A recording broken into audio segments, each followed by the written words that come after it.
Welcome to Bits of Blender. This video is from almost 3 years ago. It's a Blender conference video and it's on making greebles. Now the takeaway for me was how useful the mirror modifier can be to add complexity pretty easily.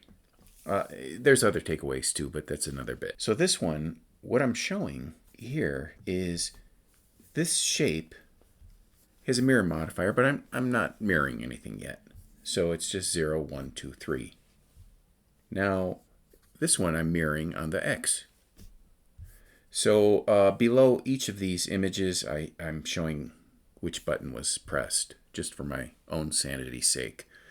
So you can see as we mirror on the X-axis that we've got this 0 is mirrored over here, and 1 is here, and so on, and you know the 2's backwards and 3's backwards, which is fine because it's a mirror. That's what it's supposed to do. Here we're mirroring on the Y, so it's an upside down 2 and an upside down 3. Might be backwards too, I don't know. I'd have to rotate it. Now it gets even more interesting how I'm filling these spaces. So I intentionally, following the lead from the video, made sure that these elements were blank or around the 0, 1, 2, and 3. So you could see here how just by mirroring along the X and the Y, I filled up these squares pretty nicely. And then for the sake of completeness, I also did a mirror and a bisect on the X. So what's a bisect?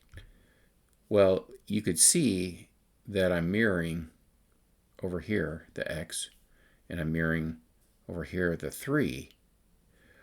But the 2 and the 0, they're not there. Why aren't they there? Because I'm bisecting the X along the X-axis. So I'm splitting it. So on the left side here is the 0 and the 2.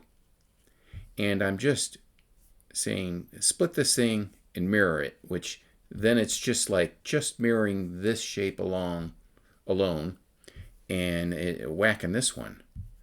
And over here I'm doing the same thing, but this time I'm bisecting the Y. So you can see that I've got the 0 and the 1 that I'm mirroring, and our Y-axis, which is cut in half, is being bisected.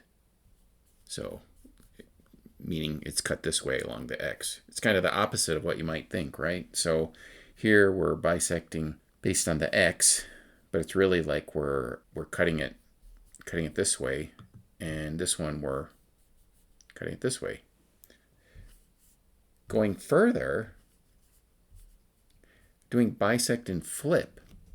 So this is, at least to me, that's why I'm making a bit, it's pretty interesting that now what I'm doing is I'm flipping on the X and Y, and I'm bisecting on the Y. So you remember 0 and 1 are on the top. And it continues over here. So, mirroring X and Y, but this time bisecting the X. So you could see how the diversity of patterns that are developed. Here, this may or may not be as interesting, but the thing is, it is kind of because of how you can restrict it to just the 0s and the 2s now. And here, the 2s and the 3s, and so on. And you may wonder about how I organize these examples as we're looking at it. I really organized it based on the number of buttons that I've pressed and the rows that they're in. So 0, 1 button for this row, 2 buttons for this row, 3 buttons, 4 buttons, 5 buttons. But it's pretty amazing, starting with this shape. And of course you could do it with objects, which is what I'm doing here. I'm just doing the exact same things that I just showed you.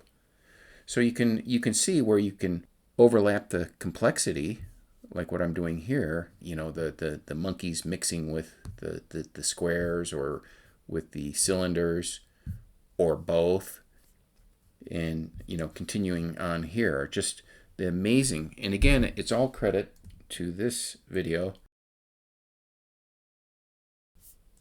That's it.